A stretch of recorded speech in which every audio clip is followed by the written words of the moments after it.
বিহারে কাজে গিয়ে রহস্য মৃত্যু নবদ্বীপের এক নৃত্যশিল্পীর। খুনের অভিযোগে সরব পরিবার। রবিবার মৃতদেহ বাড়িতে আসলে কান্নায় ভেঙে পড়ে পরিবার। বিহারে কাজে গিয়ে নবদ্বীপের এক নৃত্যশিল্পীর মৃত্যু ঘিরে তীব্র চাঞ্চল্য ছড়ালো এলাকায়। মৃত ওই নৃত্যশিল্পীর নাম শিল্পী দে, বয়স আনুমানিক 28 বছর। বাড়ি নবদ্বীপ শহরের তাঁতকাপড় হাটের সম্মুখে। মৃতা শিল্পীদের দিদি মঞ্জুরি দেবী জানান, গত 14 জুন বৃহস্পতিবার তাদের কাছে ফোন আসে তার বোনের মৃত্যু হয়েছে।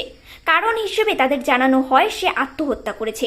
যদিও মৃতার পরিবারের দাবি শিল্পী দেকে খুন করা হয়েছে ও এর যথোপযুক্ত তদন্ত করে দোষীদের শাস্তিরও দাবি করেন তারা। পাশাপাশি মৃতার দিদি আরও জানান, তারা স্থানীয় নবদ্বীপ থানায় অভিযোগ জানাতে গেলে সেখানে কোনো অভিযোগ নেয়নি, বরং তাদের বলা হয় ঘটনাটি যেখানে ঘটেছে সেখানেই অভিযোগ জানাতে হবে। যদিও ঘটনাস্থলের স্থানীয় পুলিশ প্রশাসনের কাছে একটি অভিযোগ জানানো হয় বলেও সূত্রের খবর।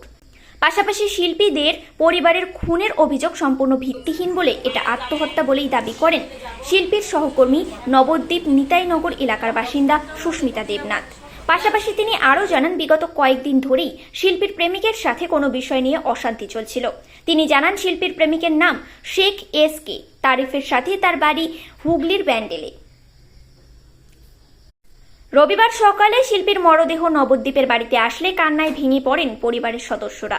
পাশাপাশি এই রহস্য মৃত্যুর সঠিক তদন্তেরও দাবি তোলে মৃতার পরিবারের তরফে। 14 তারিখে সকালবেলায় আমার কাছে ফোন আসে, 7টার সময়, 7টা 10-এ ফোন আসে।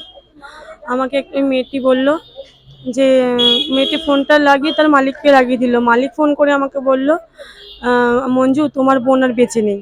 ঠিক আছে, আমি বিশ্বাস কখনোই করিনি। তো তারপরে ওই মেয়েটাকে আমি জিজ্ঞাসা করলাম, মেয়েটা বলল দিদি তোমার বোন আর বেঁচে নেই। তারপরে আমি ভিডিও কল করলাম, সঙ্গে সঙ্গে ভিডিও কল করে আমি দেখলাম বেহুশ হয়ে পড়ে আছে, মরার মতো করে পড়ে আছে। কোথায় গিয়েছিল আপনারা? বিহার শিবান ঠিক আছে, প্রোগ্রাম করতো, ডান্স প্রোগ্রাম। ওখানে করতো। হ্যাঁ, এর আগেও কি ওখানে গিয়েছিল? প্রত্যেকবারই যায়, লগনে লগনে যায়। কার সাথে যোগাযোগ করে যাবে ওখানে? ওর মালিক আছে ওখানে, আজ থেকে 10 থেকে 15 বছর ধরে ওখানেই যায় কাজে। আপনারা কোথাও থানায় অভিযোগ করেছিলেন? এইখানে কোনো থানায় তো নেয়নি, যেহেতু বাইরের কেস, বাইরের থানাতেই নবদ্বীপ পুলিশ। থানায় কোনো অভিযোগ নেই? না। বিহারের থানায় অভিযোগ করেছেন? হ্যাঁ, বিহারের থানায়। আমার নাম মঞ্জুরি, আপনি কে? আমি ওর মেজদি। আপনারা এখন কি চাইছেন?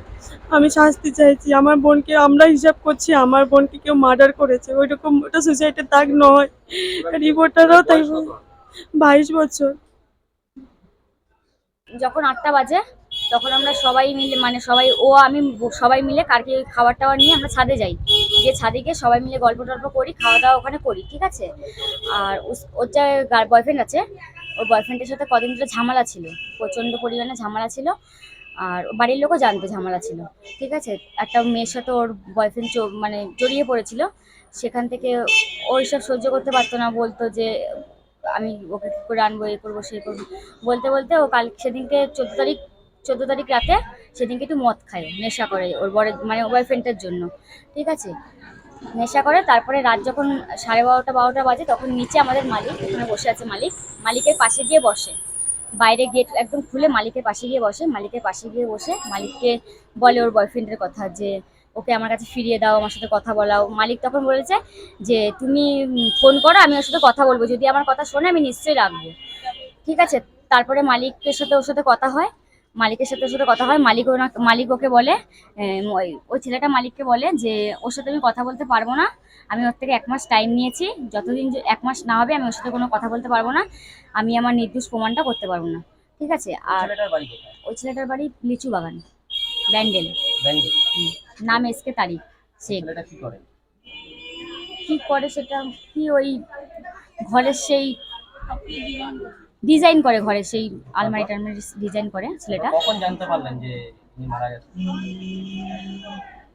আমরা 3:30 অবধি সবাই মিলে আড্ডা মারছিলাম, মানে গল্প টল্প করছিলাম, ঠিক আছে। তারপরে যখন ও বললো যে 2 মিনিট তোরা বস, আমি একটু মানে হাসতে হাসতে যাচ্ছিল, বলছে 2 মিনিট বস, আমি আসছি একটু গুল খেয়ে, ঠিক আছে। তারপর ও গেল 2 মিনিট পর। আমরা ভাবলাম যে 2 মিনিট পর যখন গেছে তাহলে আমরা কিছুক্ষণ পরেই যাই। আমরা তো 2 থেকে 3 মিনিট পর গেছি ওর ঘরে গিয়ে দেখি দরজাটা লাগানো আর বাইরে একটা পর্দা ছিল, পর্দাটা এরকম মানে আবঝে দেয়া, ঠিক আছে, পর্দাটা আবঝে দেয়া।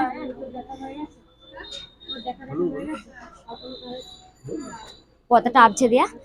তারপরে দরজাটা আমরা সবাই মিলে ভাঙার চেষ্টা করি। প্রথমে ভাঙার চেষ্টা করি, আমরা ভাবছিলাম হয়তো ঘুমিয়ে টুমিয়ে আছে। দরজাটা ধাক্কা মারার পরে খোলে না।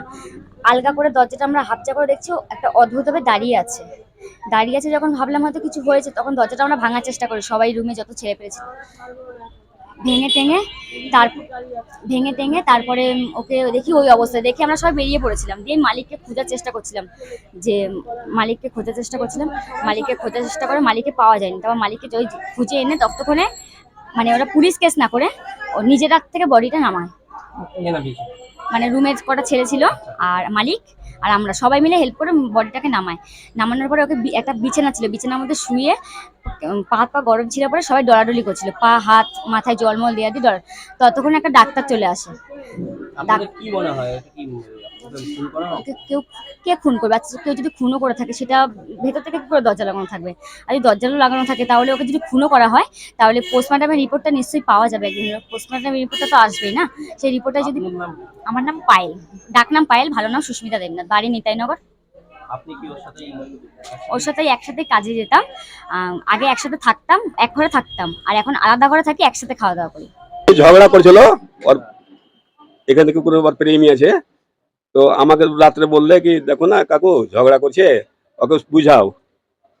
তোকে বুঝাইলাম, দু চারটা কথা বললাম, তারপরে এরা দুজন চলে গেল উঠে। এই দুটোই কথা আমি জানি খালি। कब देखा आपने इस लड़की को साल में? हाँ इस लड़की को कब देखा इस साल में? कब देखा? সকালে সকালে। সকালে হ্যাঁ। ই আমাকে ডাকলে কি কাকু দৌড়াইছ, ফাঁসি লাগিয়ে দিয়েছে, তো গেলাম আমি। আপনার নাম? জুলহাস, আপনার বাড়ি? বাড়ি হলো ঝাড়খণ্ড। জি। দেখতে থাকুন নিউজ প্রাইম টাইমস, আপনাদের সাথে আপনাদের পাশে।